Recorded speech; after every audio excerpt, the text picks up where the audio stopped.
When? All the time. You mean all the time when I'm meditating? Not only when you are meditating, whatever you are doing. All the time. Here is another big difference between Vedantic meditation, non-dual meditation, and the other forms of meditation. Non-dual meditation can be carried and should be carried on any time, at any kind of experience, whether you're sitting with eyes closed and meditating, or your eyes are open and you're working or doing something, you can do this. Now, all the time, keep your attention on existence, consciousness, bliss. Remember the 5 factors they mentioned. Existence, consciousness, bliss, name and form. The differences are in name and form. The world is in name and form. Maya is name and form. Disregarding the name and form, focus on the existence, consciousness, bliss. How are we to do that? They will teach us. Now remember, where are we to find Brahman? We find Brahman externally and internally. In the world outside with our eyes open, as Sri Ramakrishna used to say, if I close my eyes and there is God, if I open my eyes, there is no God. What kind of God is this? So if I open my eyes also, I should be able to find God. If I close my eyes and go within, I should be able to find God. So Brahman with eyes open, Brahman with eyes closed. 2 places we have to find in 2 ways. In the world outside and in our internal private worlds. So how do we do that? So there are these 2 sets of meditation techniques. They will teach us external and internal meditation techniques. Samadhim sarvada kuryal hridaya athava vahi. Hridaya means within us, in our own minds, and vahi in the external world. 2 sets of meditation techniques. Remember the purpose. The purpose is to discover and focus on Brahman in the world outside, and discover and focus on the witness inside, which is also Brahman, in our inner world. 2 sets of meditation techniques. Why 2? Because this is the very nature of our experience. The structure of our experience is subject and object. All our experience is of ourselves and the world. So in the world you find Brahman, within yourself you find Brahman. So you need 2 kinds of approaches and 2 sets of meditation techniques. So there will be 6 meditation techniques in all. They will explain 3 internal and 3 external. Let's go straight into it. A number of people have been asking me, when are you going to teach the 6 meditation techniques? Now that scares me a little, because the meditation techniques in themselves are not important. The real important work has already been done. If we have begun to understand at least what they are talking about, then the meditation techniques will be useful. If you have begun to understand what they are talking about in the earlier 20 verses, then the meditation techniques will be useful. Otherwise, there will be a nice exercise, that's all. A nice sort of calm your mind and give you a nice feeling, but it will not reveal Brahman. 23. Let's go into the meditation techniques.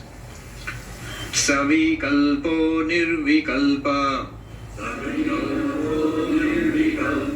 Samadhi dvivido hridi Drishya shabdanuvedhena Savikalpa punardvidha.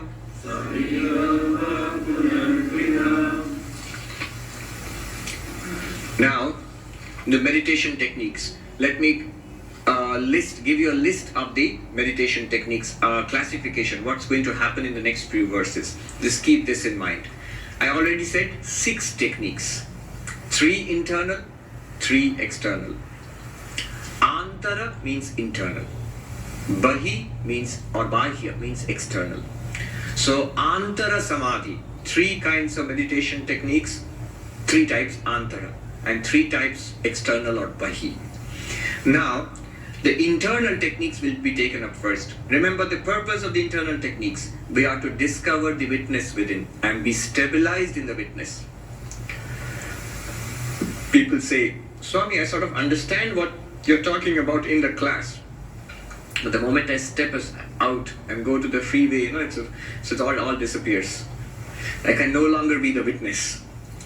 Now, how do I get stabilized in my understanding that I am that witness consciousness. For that, 3 techniques are prescribed. Now, these 3 techniques are again of 2 types. Savikalpa, Nirvikalpa. With thought construct, without thought construct. With thought construct, Savikalpa. Without thought construct, Nirvikalpa. 2 kinds of techniques. And these with thought constructs, the Savikalpa again of 2 types. With the help of an object, Drishyanuviddha, and with the help of a text, Shabdanuviddha. So, Drishyanuviddha, Shabdanuviddha, with the help of an object, with the help of a text. Now, what is the classification like? Internal, external. Internal antara, external bahi or bahya. Internal, 3 types. Internal, 2 types, Savikalpa, Nirvikalpa. With thought construct, without thought construct. Now the Savikalpa with thought construct again of 2 types. With the help of an object, Drishyanuviddha, with the help of a text, Shabdanuviddha. So what is the final list of samadhis? Let us look at the internal. Antara, Drishyanuviddha, Savikalpa, Samadhi. Internal, with the help of an object, thought construct, Samadhi. Literally. Antara, Shabdanuviddha, Savikalpaka, Samadhi. Internal, with the help of the text, thought construct, Samadhi. Antara, Nirvikalpa Samadhi. Internal, without any thought construct, Samadhi. And the same thing, external, which we'll come to later on. So 3 here and 3 there. That's what's going to happen.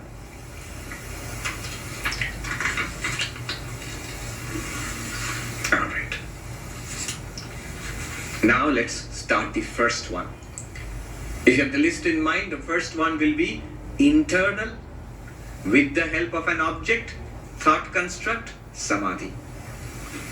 But what is the purpose? To discover and stabilize ourselves as the witness. Alright. Let's read the verse first.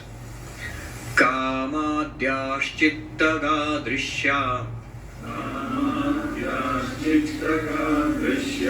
Tatsakshittvena chetanam Dhyaye drishyanuviddhoyam Samadhi Savikalpaka.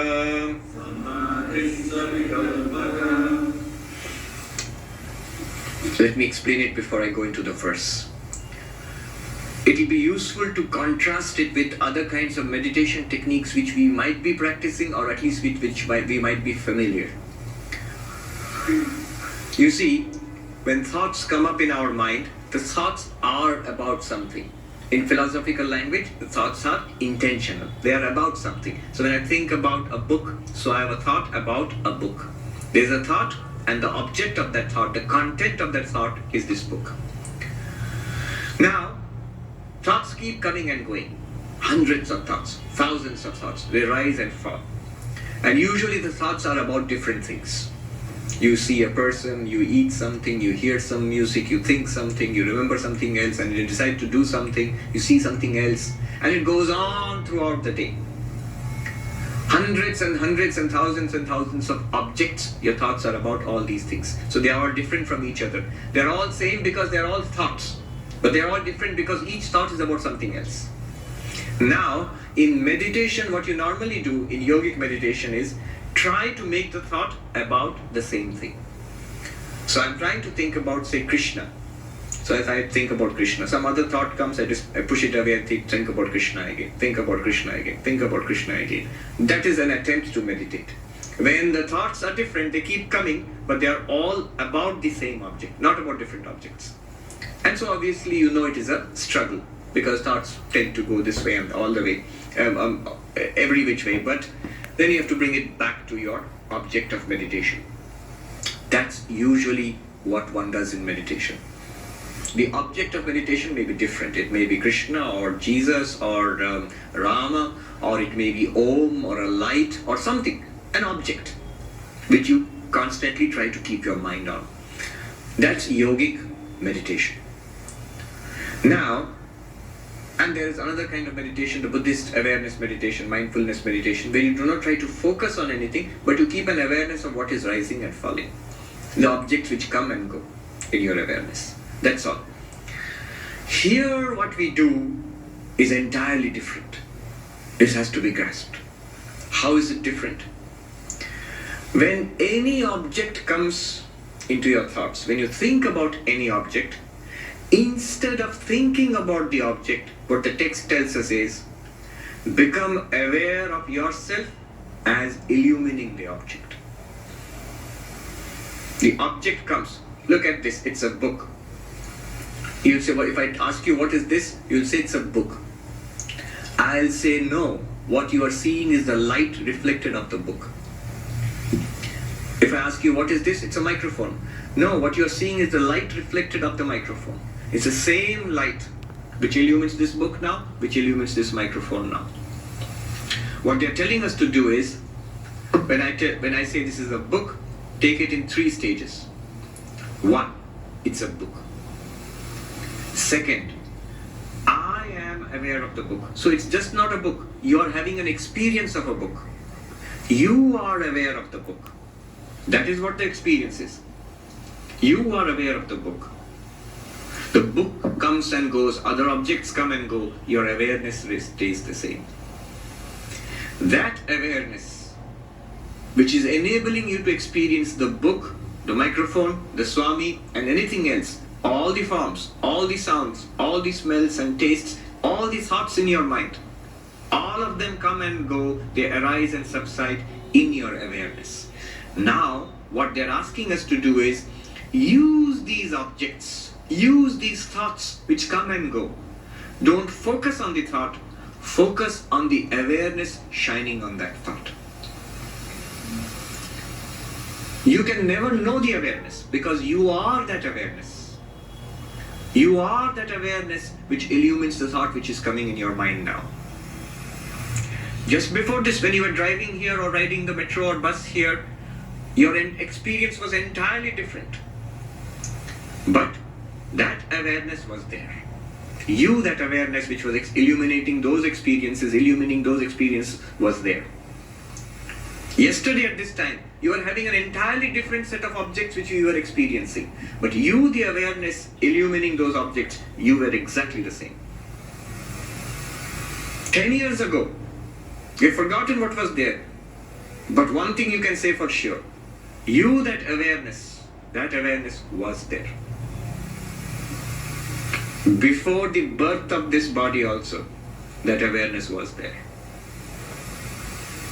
Not the thoughts, not the body, not the brain. The awareness was there. Whatever was there was being illumined by that awareness. It is that one awareness in you, in me, in her, in everybody. It is illumining the different thoughts coming in your mind, in my mind, in her mind, and in his mind, everywhere. It's one awareness shining forth through us. Millions of years ago, before life came on this earth, billions of years ago, that awareness was. They will claim that this awareness was even before the Big Bang came. It does not depend. They are all objects to that awareness. That awareness is what you are or I am in reality. That is Brahman. How do you stabilize yourself in that? Use the objects of experience. Whenever you experience something, whenever a thought comes to your mind, any thought, when it comes to your mind, instead of being stuck on that thought, instead of trying to control that thought or get another thought in that place or trying to think that thought again, don't give importance to that thought. Become aware of yourself shining upon that thought. Become aware of yourself, of the thought shining in your consciousness. He says here, Kamadhyashchittaga drishya. In your mind, various kinds of thoughts, feelings, perceptions, memories arise. All the time. In our minds they arise. Take them up as they arise. Let them arise. He says any bad thought, kama, desire, anger, good thought, devotion, affection, kindness, Let them arise. Whatever is arising, become aware of them arising in that consciousness, in that awareness. The thing is, you don't have to create anything here. You don't have to imagine anything here. It's right there. In fact, if you imagine, you're making a mistake. What they're asking you to do is look at what is right there. Right there, right now, all these thoughts, feelings, and emotions are arising in our consciousness. In that awareness, in that consciousness. So he says, desire, etc. Chittaga drishya. The things which are known or seen. Drishya literally means that which is seen. What is seen inside us? Thoughts, feelings. So desire, etc. are things which are arising in our awareness inside us. Tat sakshittvena chetanam. Become aware of consciousness as a witness to these thoughts. Now here is something subtle. Don't try to make that consciousness an object of your meditation. You cannot. You'll never get it. You'll never get it. What we need to do is, all the thoughts, feelings, emotions, memories arising in the mind at this moment are not me. The thinker which is thinking all this is not me. It shines in me the light of awareness, or it shines in me awareness. Just know that thinking mind, the thinker, the knower, the thinker in the mind right now to be not me. See it as being not me. Why is it not you? Because it is something that's shining in your light. It must be apart from you. Those thoughts were not there yesterday. Those thoughts were not there 10 years ago, 20 years ago. Those feelings, thoughts, desires, they're not there 20 years ago. And yet you were there, that awareness was there. So that common awareness in all our experiences, become aware that you are that witness. Tat sakshittvena chetanam. For this, what will you use? Any thought. Whatever comes to your mind. The important thing is not the thought itself. Don't try to focus on the thought. Focus on the witnessing consciousness. Become aware of yourself as not these thoughts, not the thinker of thoughts, just the light in which these thoughts shine. We have all seen, a ray of sunlight coming early morning into our room, and the Brownian motion of the little dust particles, motes of dust in the ray of sunlight. Imagine yourself to that ray of sunlight. I'm giving an example. You are something much more beautiful than that. Imagine that the ray of sunlight is that consciousness. And all thoughts, feelings, they just pass through that consciousness, come into the light of that consciousness and subside. You are not the thinker. Free yourself from this incessant thinking, unstoppable thinking. You are not that at all. The thinker comes into being the moment we awake in the morning. It was not there earlier. In the dream it comes into being and disappears again. In deep sleep there is no thinker, and yet you, the awareness, was there. Aware of the blankness of deep sleep. Aware of the dream worlds created by the mind. Aware of the physical world presented by the mind and the senses now. You are that awareness. Unchanging, immortal awareness. He says, Dhyayet drishyānuvidhoyam. Meditate thus. Stabilize yourself thus. With the help of a drishya, of the help of an object. What object? A thought. A thought is an object. We make the mistake of thinking the thoughts are the subject and the world outside is the object. To consciousness, to awareness, thoughts are objects, which you illumine directly. Through the thoughts, through the thinking mind and the senses, the world outside is illumined and experienced. The world, everything in the world is an object. The body is also an object. All the thoughts, feelings, emotions, memories are also objects to consciousness, which you are. Drishyānuvidhoyam samadhi savikalpaka. This is samadhi with a thought construct, with the help of thoughts. Using a particular thought as a reflector. It's like, let me give you a beautiful example. I see my face in a mirror. I see my face reflected in the mirror. What do I see? I see the mirror and I see the reflection. But I do not see my face directly. Now what they are asking us to do is, looking at the mirror, looking at the face there, now become aware that you are not the mirror, not the reflected face. You become aware that you are that which is being reflected in the mirror. You cannot still see it, but you realize you are not this. The real face is not the one reflected in the mirror. The real face is that which is being reflected. Now thinking thus, becoming aware in this way, you're putting some distance between yourself, you're putting some distance between ourselves, our true self, and the thinking mind. Then what do? Next step. So these are not alternative techniques, these are steps. There are 3 steps. 25. Asanga Satchidananda Swaprabho Dvaita Varjita Asmiti Shabda Vidhoyam Samadhi Savikalpaka. Now comes the second step, the second type of internal samadhi. Do you remember?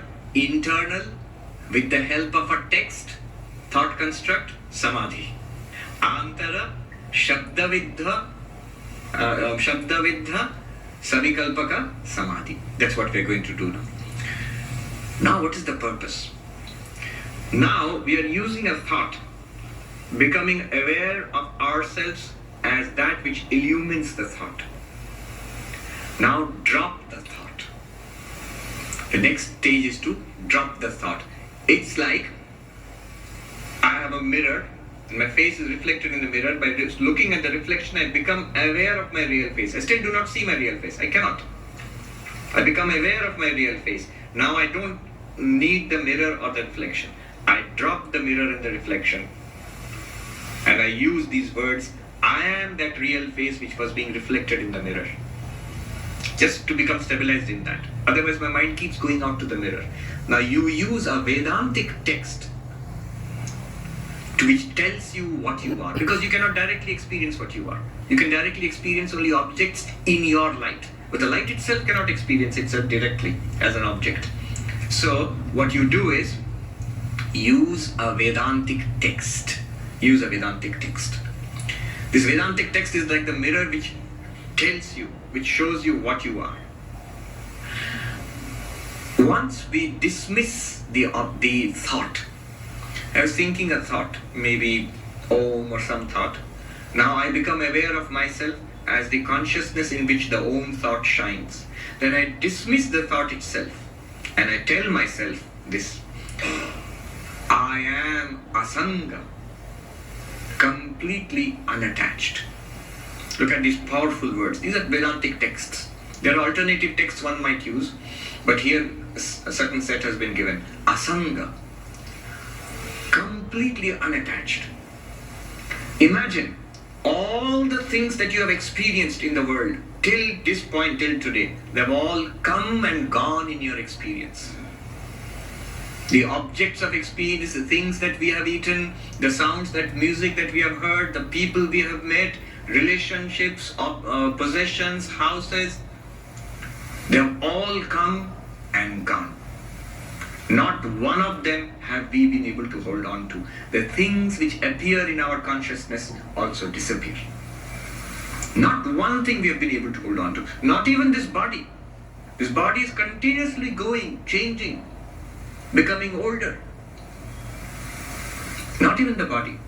No person you can hold on to. All the persons, even the most beloved persons we have in our lives, it is true that at one time they were not there, and it's equally true at one time they will not be there. All the possessions that we have had in this world, it is true that at one time we did not have them, and it is absolutely true there will come a time, and soon, that we will not have them. House, bank, car, whatever. This body, that also.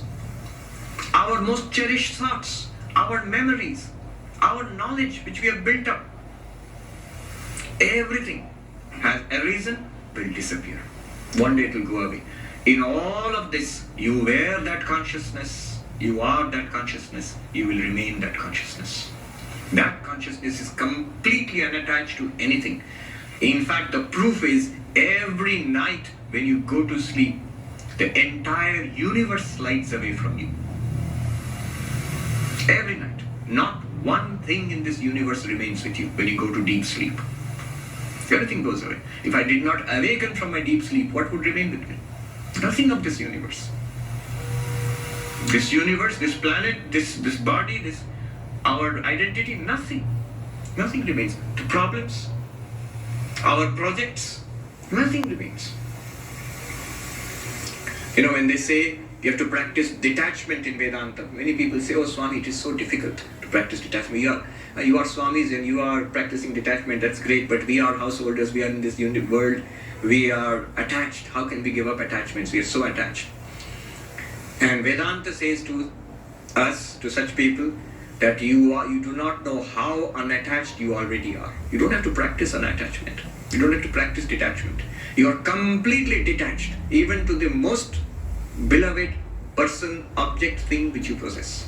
Completely detached at this moment. Imagine the greatest attachment possible in human life, in all life. The love, the attachment of a young mother for her baby. The love or the attachment of a young mother for her baby. The thing which is always on her mind and in her heart is the child. Consciously, unconsciously, her attention is there. And that young mother, when she goes to sleep at night, people smile when I say this, Swami, because you're a Swami, you don't know, young mothers don't get much sleep at night. Okay, but when they do get sleep at night, when they go to sleep at night, she forgets the world, she forgets the most beloved thing, most important thing in the whole universe for her own little child sleeping in the cot next. Completely forgets. No attachment. And she goes into this state of consciousness, not in terror, oh what's happening, I'm losing my beloved little child. No, in great joy and relief. She goes into that state. We never think about it that way. You're completely detached from the object of the greatest attachment also. Right now, without any Vedanta. You are that completely detached consciousness. Asango aham. Use this text. That consciousness in which the thought was arising, dismiss the thought, that consciousness is unattached. Satchidananda. You are existence, consciousness, bliss. Swaprabha. Everything depends upon you for its illumination, for being experienced. You depend on nothing for illumination. You are the light of the universe. Every day in our hymn, when we worship in the evening, the Vespers, we sing light of light, Jyoti ra Jyoti, Ujala Ridikantara, which shines within our hearts. That is exactly what you are. Swaprabha, Jyoti ra Jyoti, light of lights. This is what we really are, light of lights. And Dvaita Varjita, a very powerful word here, devoid of duality. That consciousness is devoid of duality because it is existence itself. Whatever exists appears in it. All the objects that we experience in the world, the universe out there, the people, the body, mind, everything, is actually nothing else than the consciousness which we are. It's not a second thing. It's just a name and form spread upon your own existence by Maya. I'll repeat that. It is your own existence which appears to you as your own mind, body, and external universe. Dvaita Varjita. There are not two. There is no second thing apart from the consciousness which you or I am. That consciousness, that primordial. In the Bible you find, I am that I am. Before everybody else, before everything in the universe, the Lord says, I am. That primordial I am is what we are, all of us. One. Now, Dvaita Varjita. There is no second apart from it. There is no second. Whatever we experience as second is in reality that consciousness alone, appearing with a name and form, appearing to be different from us. Asmi, I am. This Asmi means I am. This has to be connected to the terms, the four terms which we used. Asanga Asmi, Satchidananda Asmi, Swaprabha Asmi, Dvaita Varjito Asmi. I am completely detached. I am existence, consciousness, bliss. I am self-luminous, Swaprabha. I am non-dual. Use these words, repeat these words to yourself in the mind, in the second stage. After dismissing the thought, that consciousness is unattached. That consciousness is existence, consciousness, bliss. That consciousness within me is self-luminous. That consciousness is without a second. There is nothing apart from it. Repeat that. Then what will happen? Then you need to drop these words also. The thing to do at that time is not to do anything more.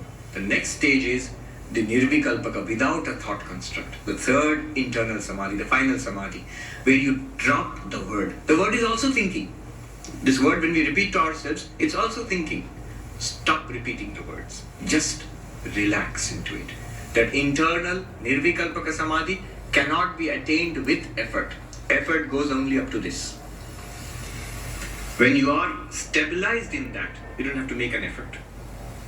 It's like looking at a mirror, seeing the reflection, becoming aware of yourself as what is being reflected. Stage one. Drop the mirror. Tell yourself, I am that which was reflected. Then stop telling yourself, remain as you are. Exactly in the same way, use a thought. I am the consciousness in which thoughts appear and disappear. Drop the thought. Tell yourself that consciousness is Asanga, Satchidananda, Swaprabha, Dvaita Varjita. Then stop telling yourself. Drop that telling. But that is you're still using the mind. Stop using the mind. Then you come to the third and final stage. You just relax into this stage. This is Nirvikalpaka Samadhi. 26. We just read it and take it up next time again. Swanubhuti rasaveshat Drishya shabda upekshatu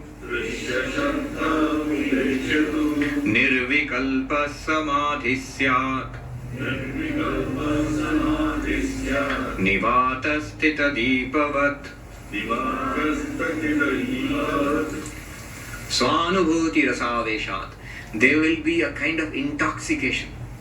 You see, one of the first things that happens when you try to practice it also, an enormous burden will be lifted from your shoulders. The burden which we have been carrying around in our lives, this little body, little mind, its insecurities, its anxieties, its little history, its little projects, its guilt, its anger, its frustration, all of that drops off. So you get a tremendous sense of freedom, a tremendous sense of eternity, a tremendous sense of being grounded in something absolute. Swanubhuti rasa veshat. Rasa means a joy, a kind of intoxication, a joy will come from within. It's not a feeling. The joy is not a feeling. It's something infinitely more real than feeling. It's there. When you sense it, you will feel that it is there. It's nothing within the mind. It seeps into the mind. But it's something that comes from beyond the mind. Swanubhuti rasaveshat. Then what will happen? Shabda drishya upekshyatu. Thoughts are dropped and the text which we were using, I am detached, I am existence, consciousness, bliss, drop that. What do? Don't do anything. Just relax into it. Don't disturb that state. He says it's like the non-flickering flame of a lamp. It's taken from the Gita. Samadhi, perfect samadhi is when the flame of the lamp is absolutely straight, that it's continuously burning. It's absolutely absorbed. This is the deepest possible absorption. The mind is still there, but is completely absorbed. It is what is called nirvishaya, objectless. Mind is fully aware. You haven't gone to sleep. The mind is fully aware, but objectless. And you remain as you were, what you have always been, that primordial I am that I am. This is called internal, without thought construct samadhi. Practice this again and again, you will see a new kind of self-identity will develop. It will be clear that I am not this body, I am not this mind. I am that which shines in the Nirvikalpaka Samadhi very clearly. It's always there. It's only Nirvikalpaka Samadhi. In this one, we get doubts are removed. There is no doubt about it anymore. It doesn't seem theoretical anymore. All right, we'll take